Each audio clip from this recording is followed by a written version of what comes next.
Hi guys, sorry about the technical difficulties. So yeah, I'm hoping I could put all these videos together in one. Um, the computer I have obviously is, I don't have like a software where I can edit and do all that stuff. I do everything online. But yeah, another thing that has impacted me, the most thing that has impacted me the most about the project is the fact that it's crazy. I've had so many friends of mine, especially on Facebook, like reach out to me, like tell me that they've been victims, and I'm like, no way, you know. And it's like when people tell me like, oh Mariel, I can't believe what happened to you. Like, we look at you and I can't believe that happened to you. You don't seem like it. But then most of them who truly know me, they understand why I am the way I am. They understand why I'm so, you know, why I'm so strong, why I'm so motivated, why I believe so much in everything that I do. You know, of course we all have those times where obviously we have certain things in our life that bring us down and try to break us, and we have those moments where the belief is just like going down and down and down and down and down, and you're just like, oh, you know. But I've learned to believe in myself. I've learned that anything I put my mind to, I can achieve. Really, you know. It's like my whole life I always thought, I'm like, what do I want to be? I always wanted to be a cop. For those who don't know, I was planning on going to the police academy this summer.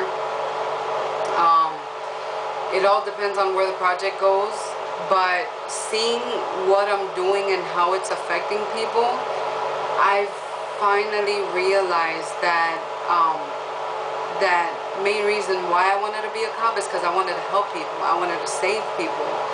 And I knew that by doing that I can also get into, you know, that would be a way of helping me, of getting into like being able to reach out to people and maybe like work with people who have been in these type of cases.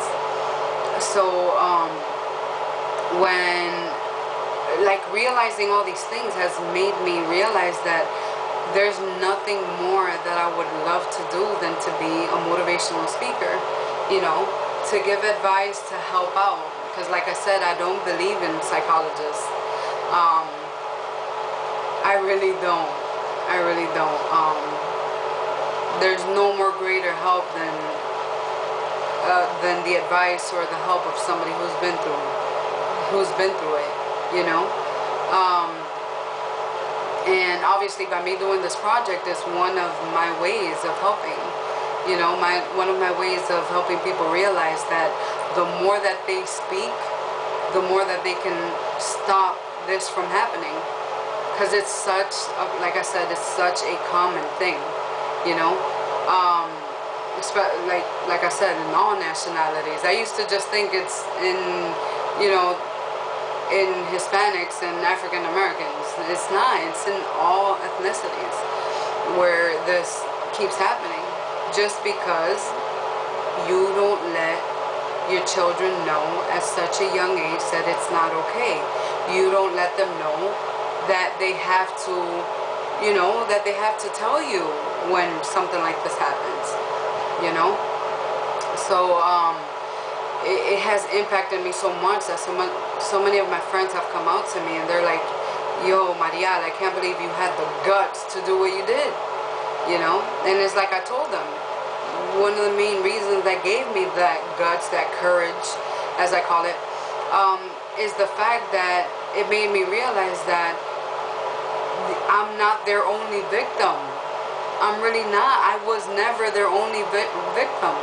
Come to find out, my dad, like I said, tried it on so many people. If I would have spoke up at the time, obviously they would have been aware and would have been more precautious around my dad.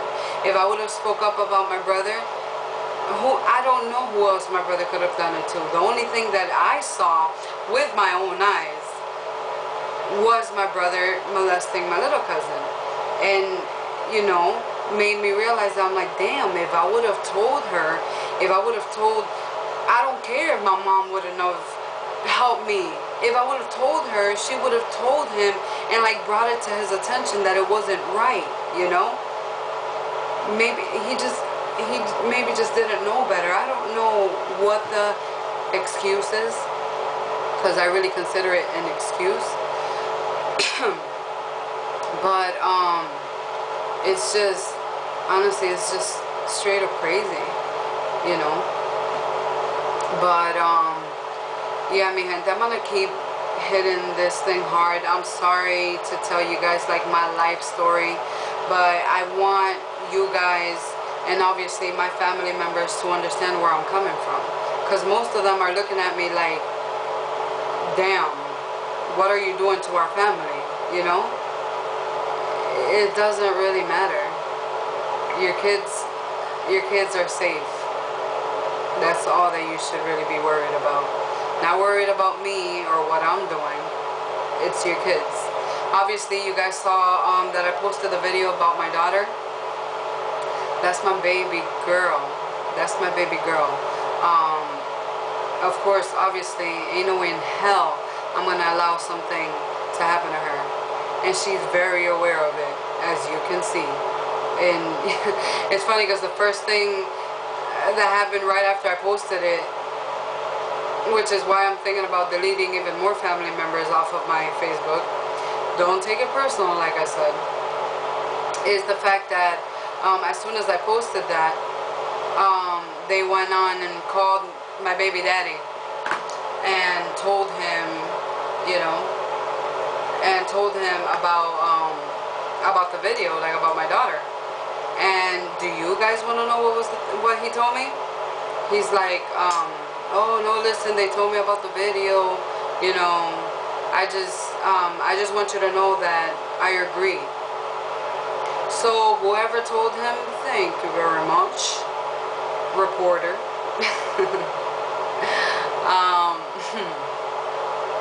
I swear to God, I swear to God. Anyways, yeah, he told me that he couldn't agree more, but of course he always has to have something to say. And he's like, oh, you know, I agree with the fact that she's aware of it. I just don't think that that you should be posting more stuff about the family or about the kids. I'm like, listen, I'm not doing anything wrong with telling my daughter right from wrong. I'm not doing anything wrong with making my daughter, which is one of my biggest motivations for this project, part of my project, because obviously she's one of the main reasons. So please don't come at me with that. And that was the end of the conversation. But you know, I just want to go ahead and dig just a little bit deeper, and then I'll go ahead and end this video, this update, by stating, you know, who I was molested by. I'm sure most of you have read my story, but you really don't know the actual info. And this is the 411 for you family members who still are in denial. Okay, I was molested by my father at like around the age of 13. I was molested by my brother from like the age of, as far back as I could think of, is like probably 6 or 7 till like around the age of 14. He used to go in my room at nights. It would happen every now and then. It wasn't like a everyday thing that I can remember. But it happened for so long that, you know, obviously at the time I'm like I knew, it's like deep down inside in my mind, I'm like, I know it's not right, but I just didn't know how to react to it. And I just want you people to know that it's okay to feel that way, you know. you're 5 years old, you're 6, 7, 8, 9, 10. If you don't know about it, how are you gonna know it's not okay? How are you gonna know that you have to reach out to somebody when something happens like this? You know? So, I never told anybody. Nobody obviously ever knew about it because he would always go in at night. You know? I want to make this point clear. I was never raped. I know a lot of people confuse being molested and being raped. You know, they might take it as if I was raped. I was never raped. I was just molested, touched inappropriately, kissed inappropriately. Basically, let's just leave it at that, you know. And but as I grew older, when it kept happening in my past, I kept like blurring it out in a way. But as I got older, I started realizing by myself that it just wasn't right, because obviously it was my brother. And there were so many times where I would wake up, like nobody ever understood why I was so afraid of the dark. I hated darkness, and my mom would always make me sleep with a nightlight, and even a nightlight wasn't enough for me.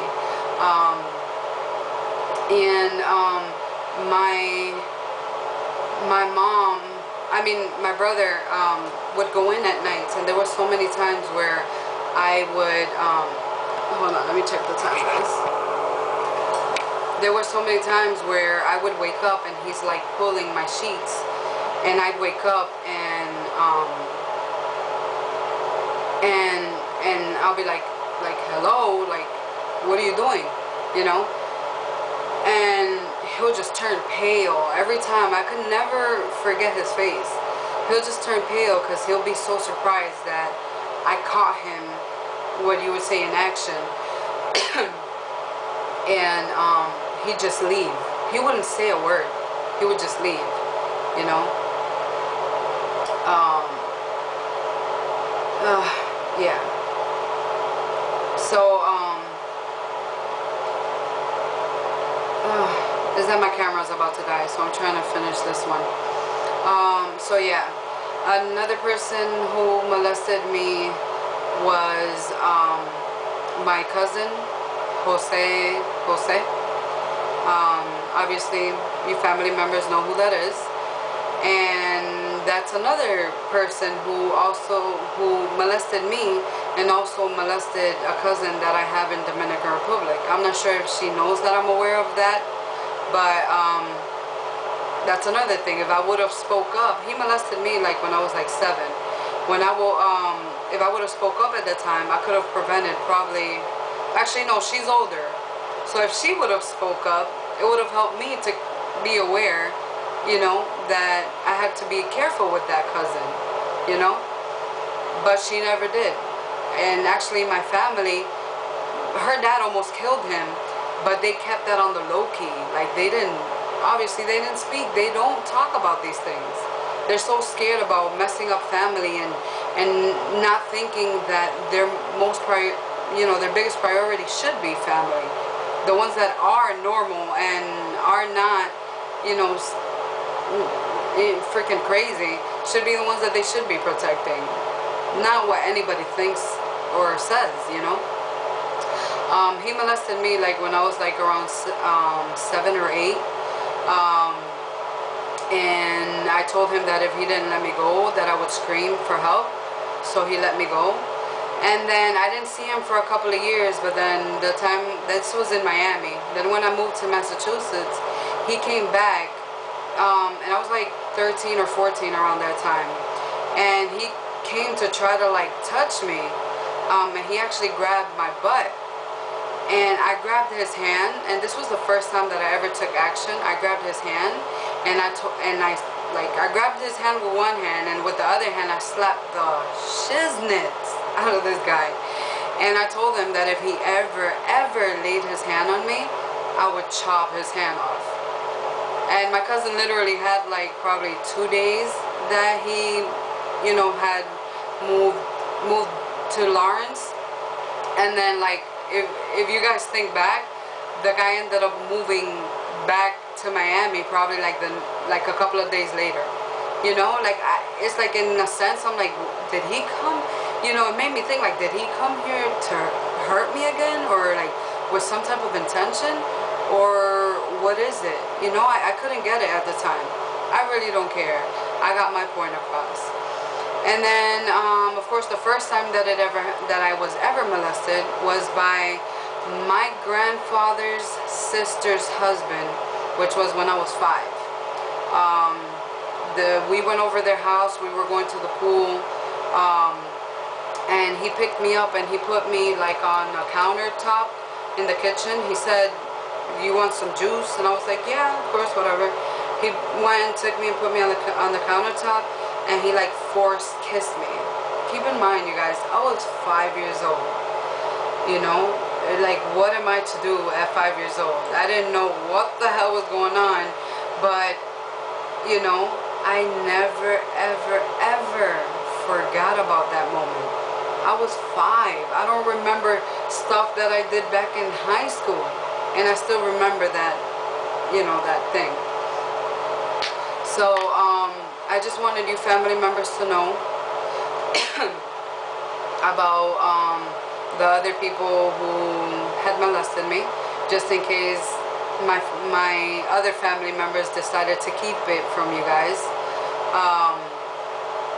So yeah, I'm sure they probably did it to so many others, and honestly, I blamed myself for years. For years I blamed myself for not speaking up. And until I realized that, you know, it's just a phase of growing up. You just learn by yourself. When you don't have the right guidance, you have no choice but to grow up on your own and know right from wrong. So with that being said, guys, I'm gonna go ahead and end this video. And I know it's pretty long, but I hope it's useful. Hopefully some of you family members understand where I'm coming from. And don't judge me by my actions. Judge me, matter of fact, don't judge me at all, because I don't judge you. Alright, so deuces. This is La Mayimba, and this is the Mayimba Project. Deuces. RapRD.com.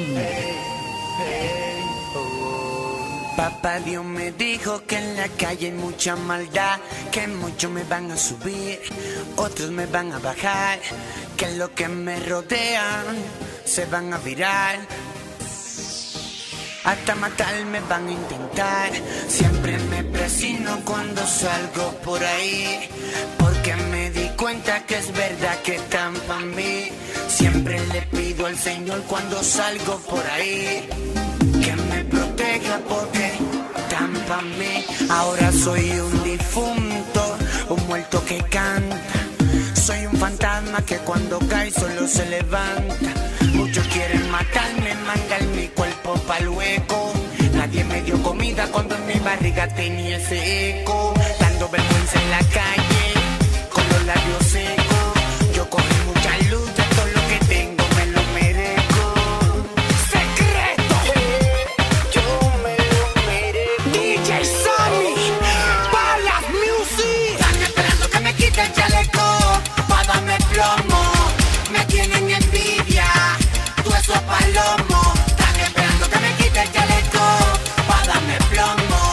Me tienen envidia, tú eso es palomo. 1987 nació Secreto, el biberón. Un chamaquito criado en un barrio que salió de un callejón. 2010, 2012